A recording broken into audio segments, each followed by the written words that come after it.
I get it. You're just frustrated that you're not landing as many clients as you wish you would.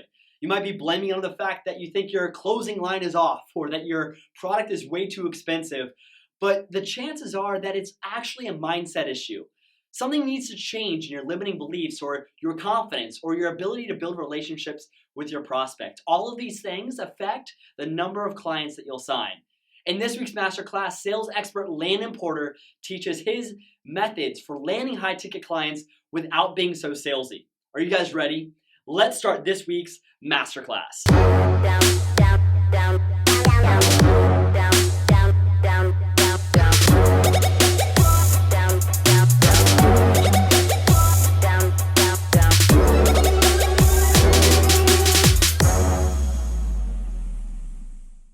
What's up, EA crew? My name's Landon Porter. Thanks for joining me today on this masterclass. We are going to cover how to run the perfect strategy session. Now, there's a lot of different ways to have a strategy session. My way is not necessarily the best, but I found a way that works for me. It works well, and partly because I'm a little bit selfish. Let me explain. Pardon the dog. If I'm going to go through the trouble to bring on a client and then really at the end of the day, that's about 5% of the work, right? Once you get the client, the work starts. Most of us have a business where we could, should, and really ought to manage a client long-term, meaning they continue to pay us over and over and over again, right? Well, if that relationship is not an easy one to deal with and or manage, that kind of sucks. So there's a couple of things that you can do in your strategy sessions that we're going to cover today that are going to make life really easy for you to manage the clients that you do bring on. And once you get this demeanor, this attitude down, it's going to help bring on clients in a way that you don't have to act like a sales guy. Now, with that said, let me tell you a little bit about myself and my story. So I'm 40. I've got a couple of kids that are in high school. I've been in sales really about 18 or 20 years total. For about 15 years, I was in two industries at a pretty high level. The last 10 years, I spent in business-to-business finance. I was servicing clients mainly in the Fortune 100 to Fortune 1000. And about halfway through that tenure with those couple of companies that I worked with, I found myself in a situation where I hated what I did. I hated who I had to deal with. I had a hard time at one point looking myself in the mirror because I'd gotten really good at dragging somebody through a sales process and closing them. And I got so good at it that basically they only had two options. They could hang up the phone or they could say yes. Those are really their options. What that got me was a really good big book of clients. I was making a shit ton of money and I hated it. I hated it mainly because a lot of the clients that I brought on with that process sucked. It was a pain in the ass to manage. There were always issues, drama, headaches, fires to put out. And one day I found myself really in a situation where I was ready to quit, just walk away from all of it. The problem with that is I had painted myself in a corner financially because I was making really, really good money. And really the only way to replace that kind of income at that level was to go do something else for several years and get to that level. I could go back into sales, but my mindset at that point was, I hate this thing that I'm doing. And in my mind, it was the sales piece. So let me kind of clarify. I had developed a sales process based on sales training, based on closing people. And I got really good at it. And I was able to close clients that I shouldn't have. So about this time, I'm in the situation where I can't stand my job. I don't want to go to work. I'm pissed off and frustrated and angry all the time, and I've got a bunch of clients that I can't stand. That was right about the same time my kids were going through from kids to like preteens, that 7, 8, 9 range. And if you've got kids, or if you've got family that's got kids that you're close to, you know that age is kind of where they start to really develop their own self person, right? I live under mom and dad's roof, and I've got to do what they tell me I've got to do, but really I'm kind of my own person. And if I really want to and deal with the consequences, I can kind of say no and do my own thing. They become their own person at that point. And this was right at the same time that I was having these issues with work. And over about a 6-month period of time, what occurred to me was it was the relationships, right? So I had to change at home how I dealt with my kids. And what occurred to me was that the reason that I couldn't stand who I was working with client-wise and the process that I went through is because I didn't really like how I was dealing with people. Long story short, I'm going through this phase, and it dawns on me that I'm bringing on clients that I don't like. I don't like their personality. I don't like the way they act. I don't like the way they treat me. I don't like the way they do things. I don't like the way that they don't follow up. They don't respond, et cetera, et cetera. And I start changing how it is that I'm dealing with people. And through that, I begin changing the process that I go through to bring people on. I start noticing and seeing traits and red flags and issues in that sales process that I knew were going to lead to a client that I don't want to deal with. So to make a much longer story short, over about a year period of time, once I kind of started noticing that, I drastically started changing the way I went about bringing on clients, meaning my sales presentation. What occurred to me was that I didn't have to close everyone. And it was really easy sometimes, and it was really a fight other times. The times where it was really easy, with the exception of the occasional just total laydown, there was like relationship building going on, and I was able to relate to these people and they were able to relate to me. We were kind of on the same page. The conversation was easy. And I got my sales process, my strategy sessions down to, say hi to my dog, down to a point where it was no longer my job to sell them. It was my job to qualify them to see if they qualified to be my client. And once I took that stance, my process changed in that I was no longer selling them and closing them.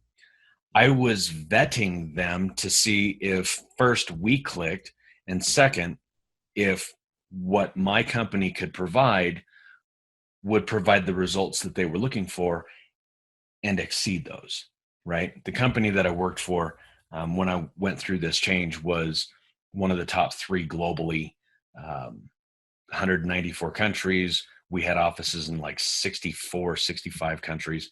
And it was all like high level business to business, like ExxonMobil does XYZ and they owe somebody $30 million. We would be insuring that somebody, right? So high level shit. And the people that I was dealing with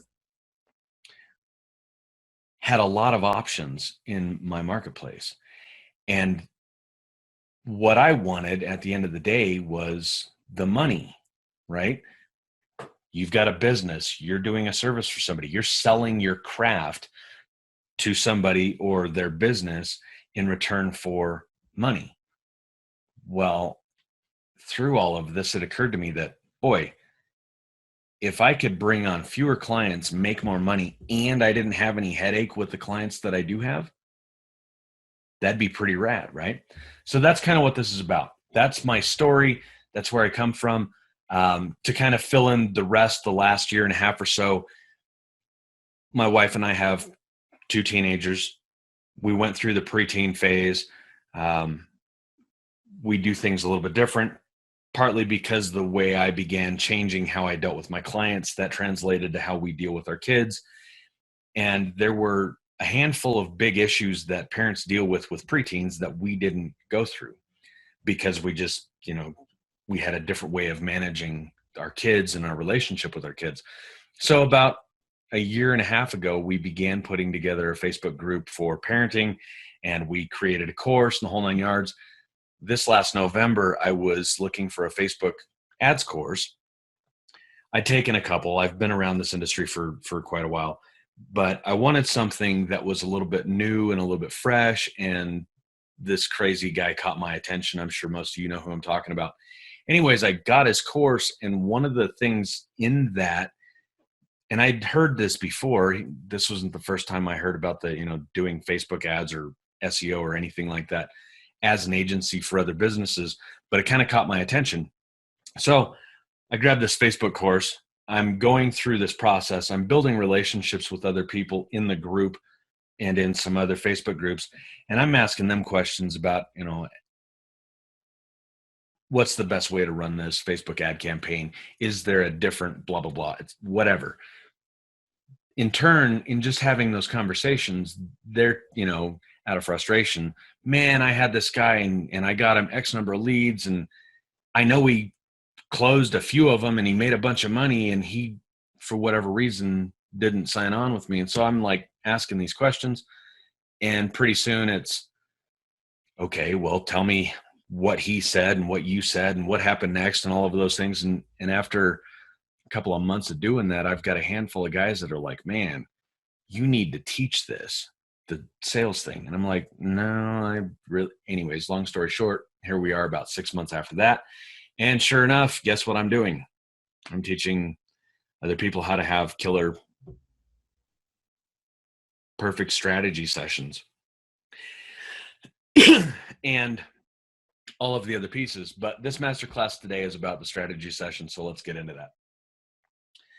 Currently, I run an ads agency and teach people how to sell their craft without being salesy. Imagine that. On this class, we're going to go over 3 major things. The first is how to approach these conversations so they end up begging you to let them be your client. Second, we're going to go over how to close a client on your terms without having to haggle your fee. Then we're going to cover the step-by-step process to landing the best clients for you. So with that, let's get started. People who need to sell their service usually fall into one of 3 categories. The first, they're scared to death. They're scared to ask for the business and the money. The second, typically they're pushy and manipulative, usually desperate. They're what's called the stereotypical sales guy, right? The third is the one who's sought after. They're listened to and relied on for advice and counsel. Which category you fall into is your choice. And that's basically determined on your approach to the conversation, as we like to say, the strategy session. It's an easy distinction, but one you have to make. And really, if you can make it up front and beforehand, it's going to make your life a whole lot easier. It comes down to this. You're probably in business for the long term, right? Well, wouldn't it make sense to intentionally build long-term, high-value client relationships that are easier to deal with, right? Makes sense. The idea here comes from me being selfish and a little bit lazy, right? And totally not liking where I was at. Don't get me wrong. I put in the work. I just prefer to find ways that make it easier. When it comes to clients, that means fewer clients who pay me more and cause me less headache and stress and BS to deal with. And that means the way that I handle the strategy calls or the discovery calls or the sales calls or whatever you want to call it comes from a different kind of me first place than the usual. I need this client. I want this business. And the worst of all, I need this money so bad. You don't want to be in that place. And that mindset is what keeps me from coming off like a typical sales guy. So let me explain.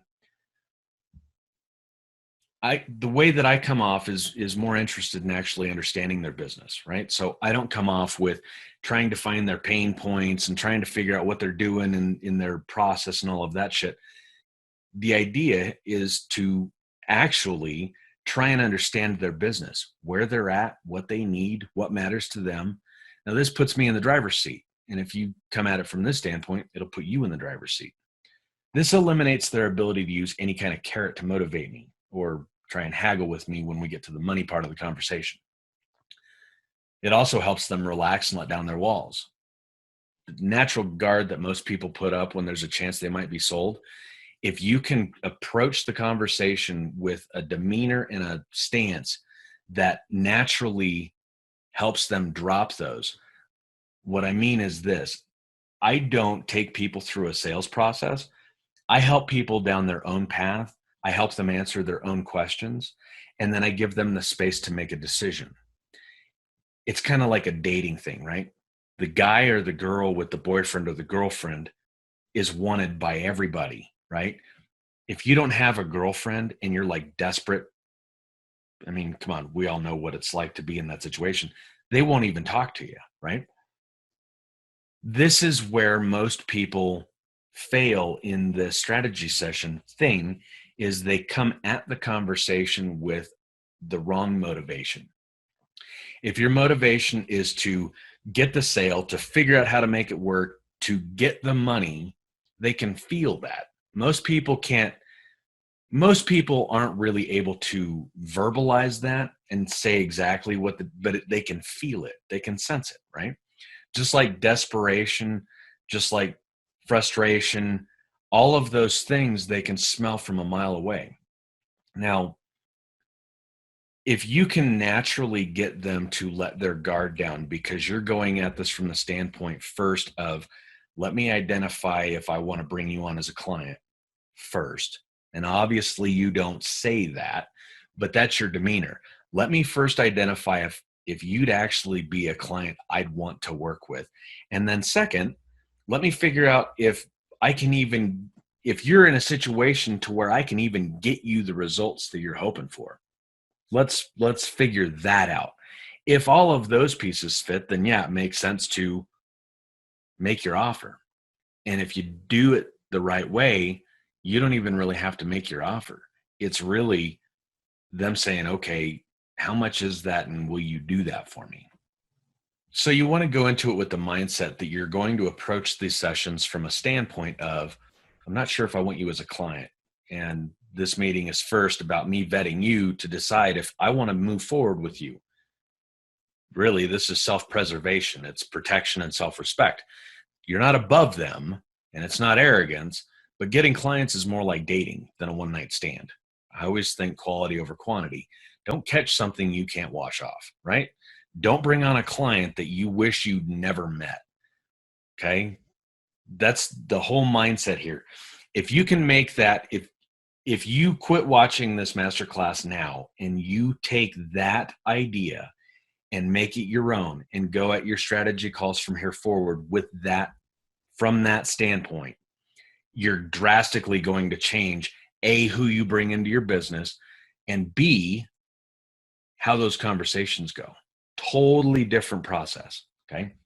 Now, the relationships thing is key, okay? It comes down to relating. This is the know, like, trust everyone's talking about. Obviously, people buy from those they know, like, and trust, right? Well, how do you build that? Some people call it building rapport. However, most people take that as a chore. It's not. Either you can relate to somebody or you can't. If you feel it, they feel it. I'll talk about that in a minute when we go over the intro aspect of the conversation when we get there. But understand this. I don't chase, I don't beg, I don't coerce, I don't persuade, and I don't haggle. I know my worth. I'm fair, and this only works if this is a win-win-win, but I have the final say-so if I work together with a client. So let's get into how the conversation works. Here's the rules. You only speak 10 to 20% of the entire conversation. 90% of that is asking your potential questions. Just don't come off like a robot or a doctor, okay? Questions that help you identify if they're worth onboarding, meaning bringing into your business. This is part of your intro, right? This is like the first 3 to 10 minutes of any given conversation you have with a potential. Some of the questions you want to ask is, and obviously you need to put this into your own words, but the information that you need to understand is how their business is going, right? Are they failing? Are they in debt and they can't pay their bills? You want to vet these things out before you start working for them and find out that they can't pay you because they're going under, right?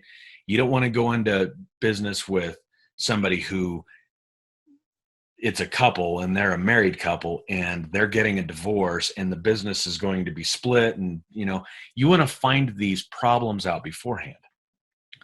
You also want to find out what they want your service to provide results wise and why. Don't try and find their pain point and drive a knife into it like everyone teaches. Making somebody overly uncomfortable only makes them feel like they're going to be taken advantage of. Everybody's been in that situation. Everybody knows where that leads. Okay. You don't need to do that. I'm giving you permission not to do that. Now, granted, you want the issue to come up, but you want to be able to do it in a way that they bring it up and then acknowledge it. But once you've acknowledged it, you don't need to keep digging on it and bringing it up and digging on it and bringing it up, right? Think about the girl that you met at the bar. She's really pretty. She's really sweet. She's got a great personality and some humor. And you find out that her last boyfriend was kind of a jerk. You don't want to bring that up like 45 times trying to convince her that you're not like that. It doesn't make sense, okay? You need to find what they want this to become, meaning your relationship and the results for their business. You want to understand what they want long-term. There's something that needs to be done now. There's something they'd like done now, but where do they want this to go? You're looking for the long-term mutually beneficial relationship, not a quickie. Business owners who do well invest in themselves and their business. Do they express this? Or do they start telling you about how bad things are, right? If what they want on a business level is in alignment with what I want, and it makes sense to continue the conversation, it's at this point I'll ask them to tell me a little bit about themselves, right? Most people do this flip-flopped. I want to talk about their business. This is a business call. They're expecting me to go in and start doing the small chit chat and all of that stuff. And when I immediately get into business, it lets them know that I'm about business. And then once we've gone through that process for a few minutes and I shift gears and I say, hey, okay, cool. Tell me a little bit about yourself. How'd you get here? What did you go through to figure out this is the business you want to get into? What's your story? That drastically drops their defenses because now we've already talked about some business stuff. They got all worked up to the extent that they were going to, and now I give them the chance to relax a little bit. Everybody likes to talk about themselves. And if you ask them questions about, tell me a little bit about yourself, tell me a little bit about your story. How did you go from wherever to into this business? You're giving them permission to talk about themselves and their business. This is another place where you get to find out how their business is doing, how they feel about their business. The last person I want to go into business with is somebody that I get along with that can pay me, who hates their business. Listen, pay attention. These are the places where they're going to give you the underlying information that can really help you make a decision. Okay? Hi, little dog. I love you, but I'm doing something. Yep, I sure am. Pardon the dog.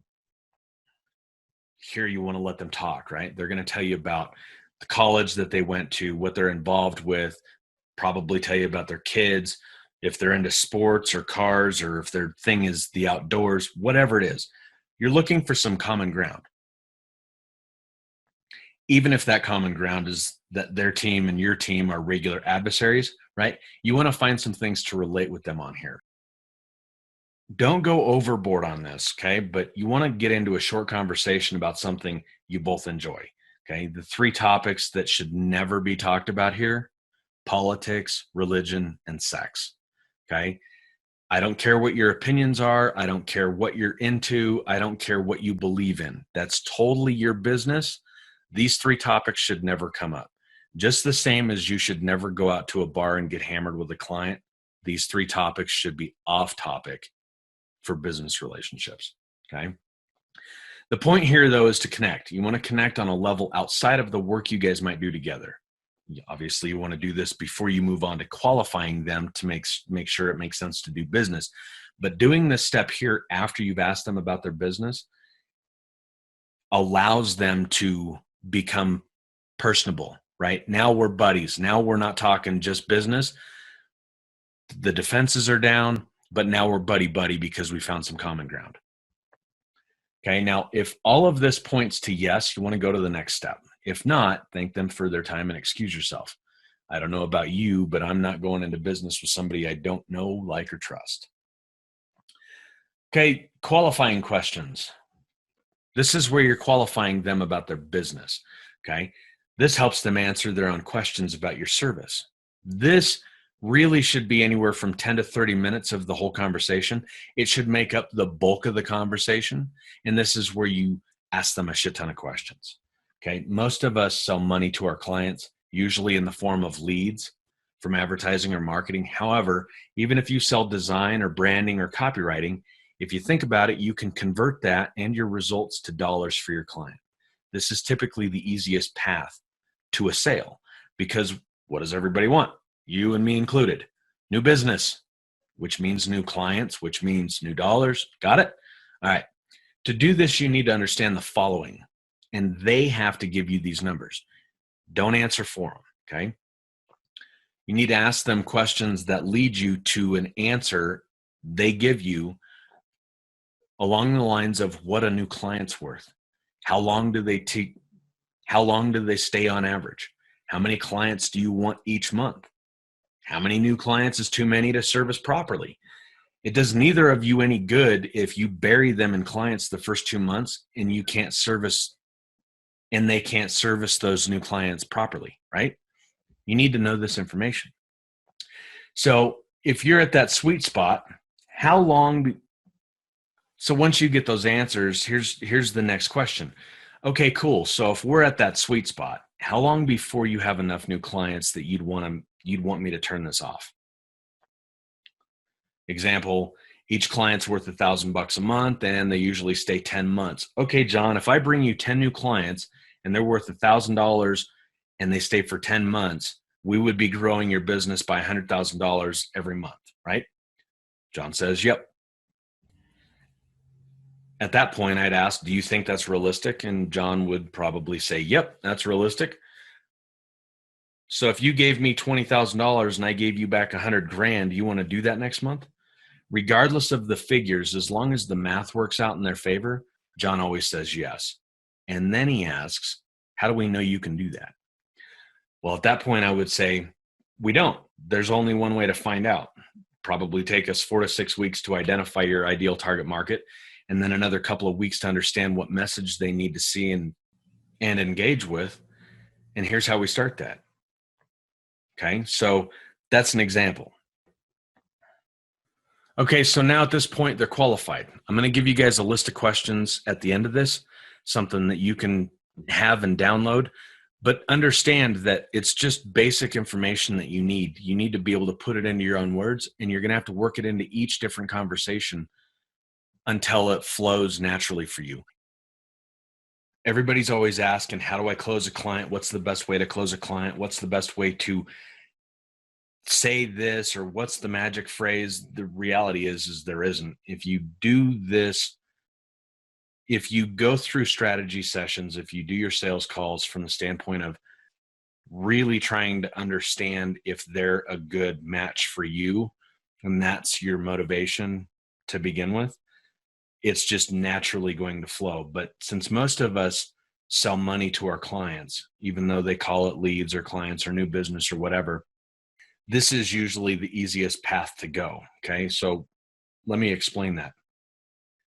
For my business, for an ads agency, the way that I do this is I get them to answer these questions. What a new client's worth to them? How long do those clients stay on average? How many clients do they want each month?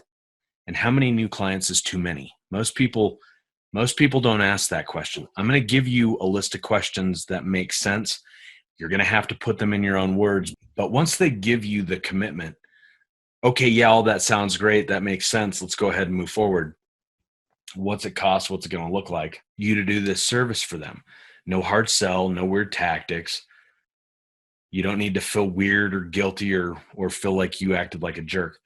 So this next part in the conversation is where you confirm everything, okay? You've gone through the intro, you've gone through the qualifying, they gave you a commitment, i.e. you closed them. Now you need to confirm a couple of things. First, you need to summarize everything that you're going to do, how you're going to start the process, and where you both want it to get to. This last part of the conversation really should take 3 to 5 minutes. Okay.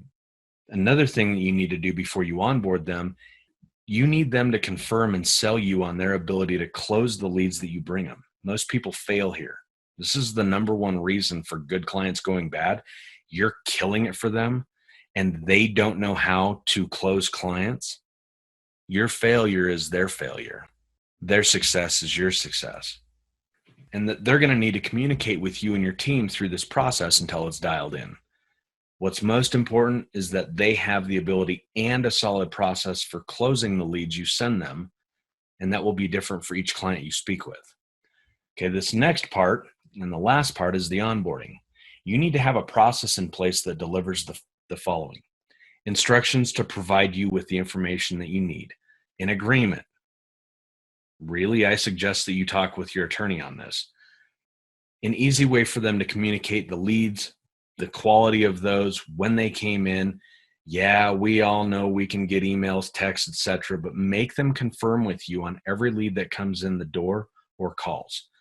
You need a clear-cut understanding of when and how they communicate with you to provide feedback. You also need a clear understanding of what type of reporting they want and when. Clarify this with them. Get an understanding. Ask them. Cool, we're going to be communicating back and forth. Typically, my clients want a report once a month or every other week that has XYZ information.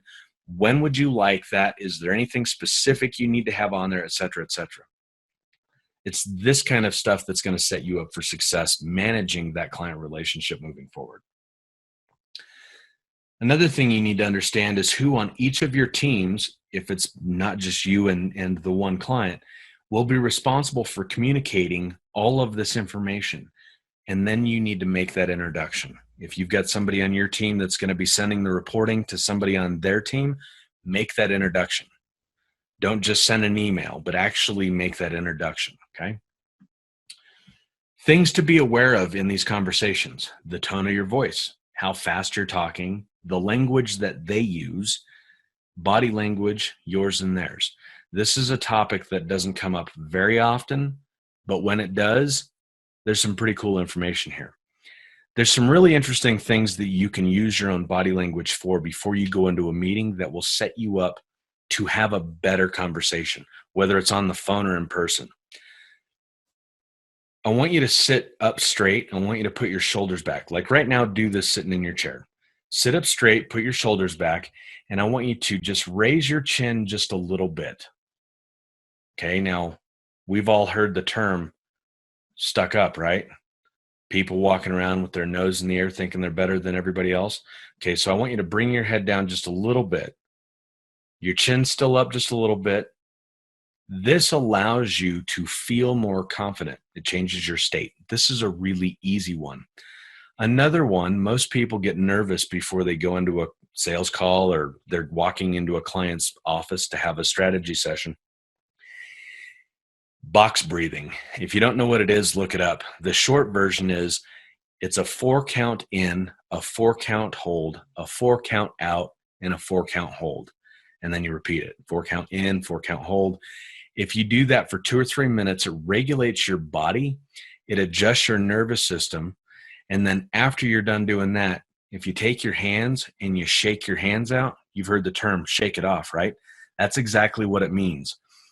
If you do that, you can actually help your body release the extra tension. Lastly, about the nervousness thing, I will say is this: really watch your caffeine intake before you have a phone call or one of these strategy sessions. And you need to have something to eat. Don't eat something real heavy. Have a small meal. Mostly protein really helps. It allows your brain to work. You don't feel all frustrated and hangry and crazy, and you know what I'm saying. Here's some things to do. Listen, and I mean really listen. If you listen, they will tell you what they need in order to move forward and pay you. Qualify them on these three things. Do the two of you relate? Are they realistic in their expectation for your results? And are they looking for a solution or a Band-Aid? You need to be straightforward but warm. Be relaxed. Yes, everyone talks about getting the excitement up. You're a doctor, okay? You're not a motivational speaker. Be professional. Slow down, be present, and listen. Yep, totally worth repeating. Here's the don't do this list. Don't ask more than one question at a time. Don't answer their questions for them.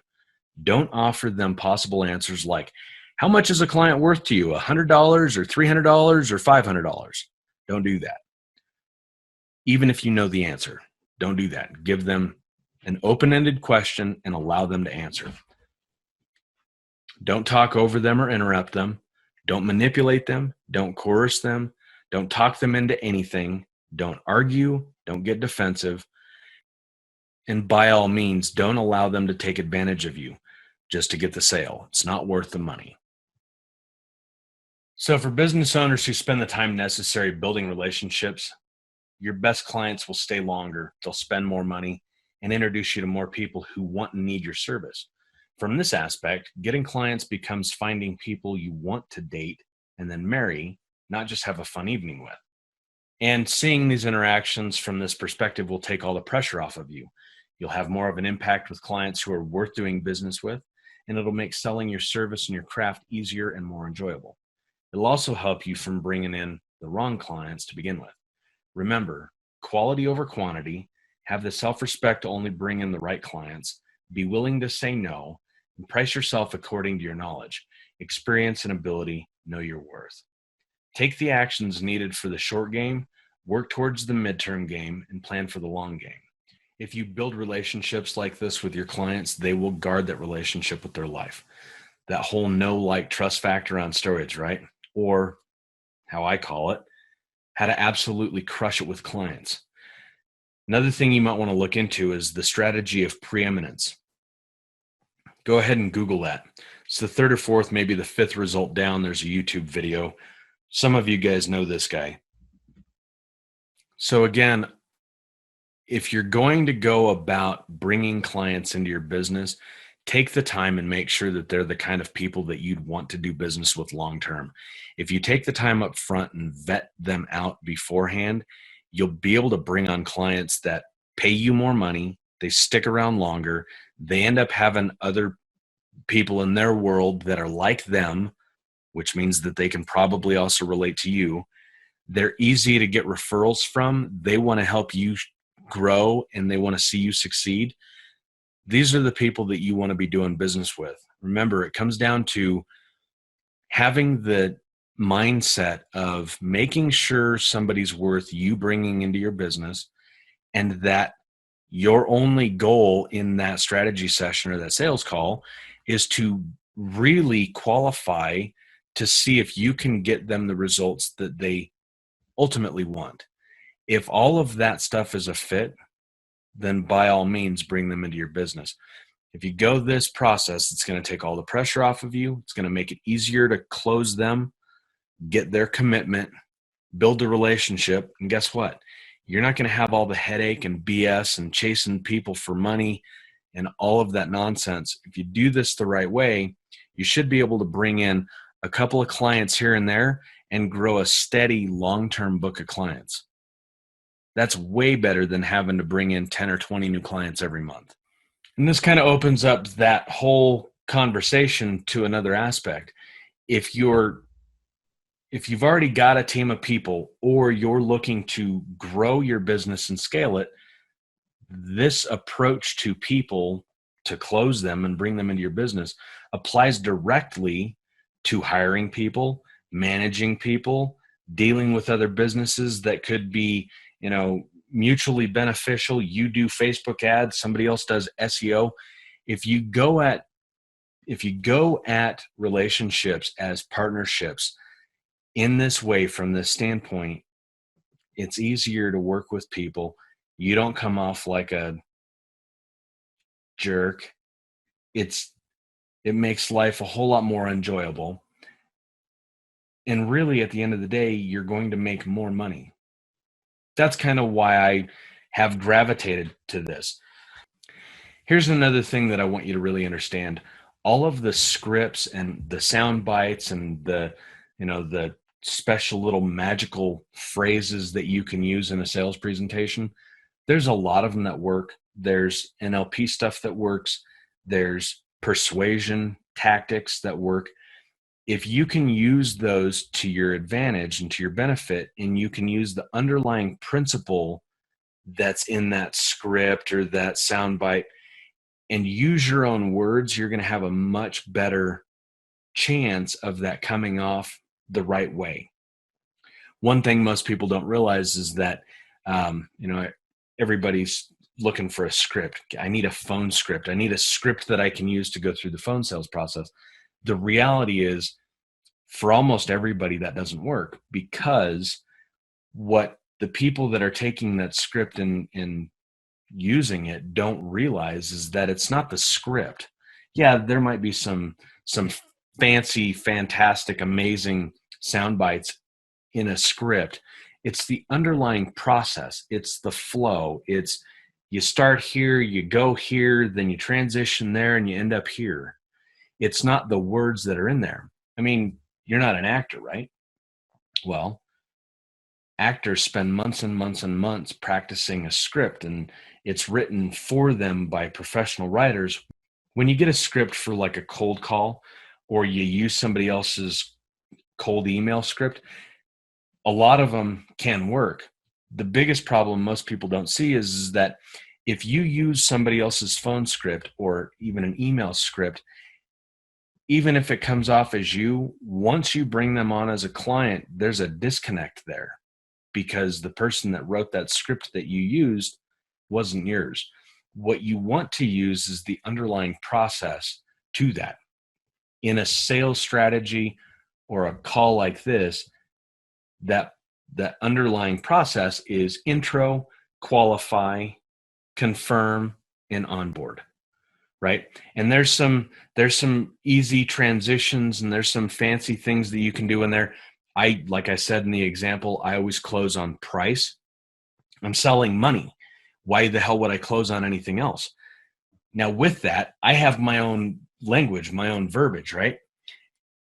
It doesn't take very long for me to learn my own conversation, which is what I call a script. To use somebody else's script, there's parts of this video where it's like, what?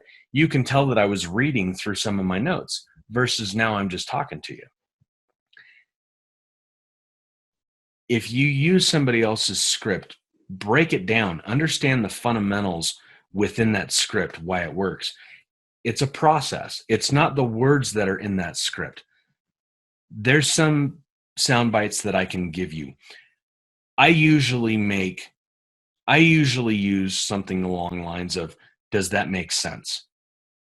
It's one of my, I get their head to nod, right? I get them to say yes. I go through an example like I did. Okay, cool. So if your clients are worth $1,000 a piece and you want me to bring you 10 of them a month, and they typically stay for 10 months, that means those 10 clients are worth $100,000. Does that make sense? Yeah, that makes sense. So they're doing the math in their head, right? It's easy round numbers.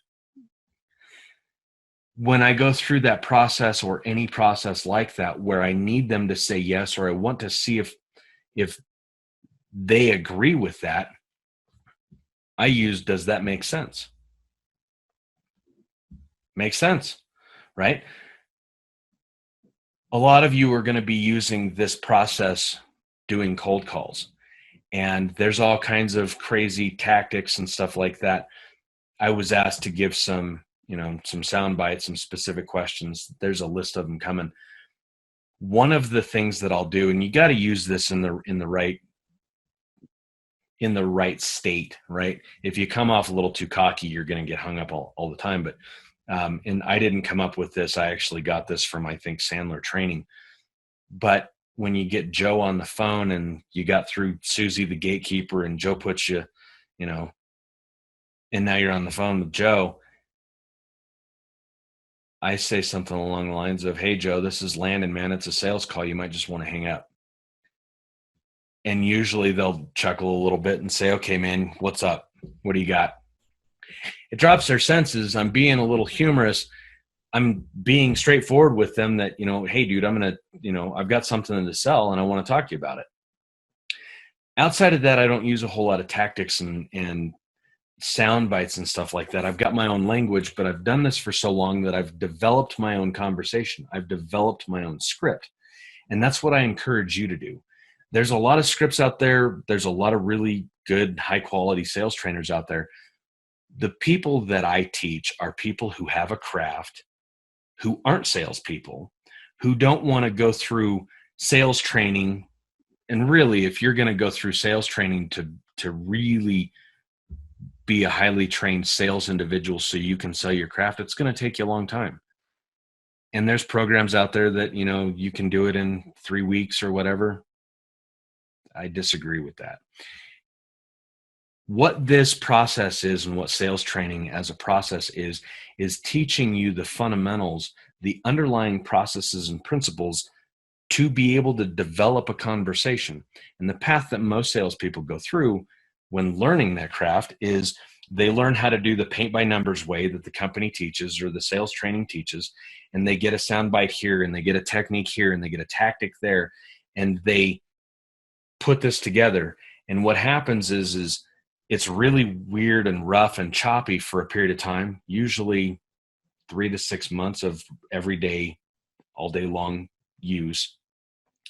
And then they get to a point where it's natural and it starts just flowing, and that's kind of, they've got it down. Pretty soon they hit a wall. Something changed in their process that they can't tell, but it's like they built up, and now they're closing clients on a regular basis, and then they hit a wall and they don't know exactly what it is.